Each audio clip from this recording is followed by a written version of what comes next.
ಬೆಂಗಳೂರು ಉತ್ತರದ ಯಲಹಂಕದ ದೊಡ್ಡಬೆಟ್ಟಹಳ್ಳಿಯಲ್ಲಿ ಕಾವೇರಿ ನೀರು ಕಲುಷಿತವಾಗಿ ಪೂರೈಕೆಯಾಗಿರುವ ಆರೋಪ ಕೇಳಿಬಂದಿದ್ದು, ಸ್ಥಳೀಯ ನಿವಾಸಿಗಳು ಬಿಡಬ್ಲ್ಯೂಎಸ್ಎಸ್ಬಿ ಹಾಗೂ ಖಾಸಗಿ ಗ್ಯಾಸ್ ಕಂಪನಿಯ ವಿರುದ್ಧ ತೀವ್ರ ಆಕ್ರೋಶ ವ್ಯಕ್ತಪಡಿಸಿದ್ದಾರೆ.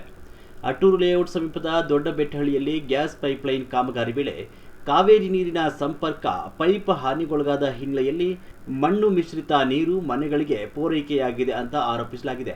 ಈ ಕಾರಣದಿಂದ ಮನೆಗಳ ಪಂಪ್ಗಳು ಮತ್ತು ವಾಟರ್ ಟ್ಯಾಂಕ್ಗಳಲ್ಲಿ ಕಲುಷಿತ ನೀರು ತುಂಬಿದ್ದು, ನಿವಾಸಿಗಳು ಸ್ವತಃ ಸ್ವಚ್ಛತಾ ಕಾರ್ಯ ನಡೆಸಿದ್ದಾರೆ. ಬಿಡಬ್ಲ್ಯೂಎಸ್ಎಸ್ಬಿ ನಿರ್ಲಕ್ಷ್ಯ ಹಾಗೂ ಖಾಸಗಿ ಗ್ಯಾಸ್ ಕಂಪನಿಯ ಅಜಾಗರೂಕ ಕಾಮಗಾರಿಯಿಂದ ಈ ಪರಿಸ್ಥಿತಿ ಉಂಟಾಗಿದೆ ಅಂತ ಆರೋಪಿಸಿರುವ ಸಾರ್ವಜನಿಕರು ತಕ್ಷಣ ಸಮಸ್ಯೆ ಪರಿಹರಿಸಿ ಶುದ್ಧ ಕುಡಿಯುವ ನೀರು ಪೂರೈಸುವಂತೆ ಆಗ್ರಹಿಸಿದ್ದಾರೆ.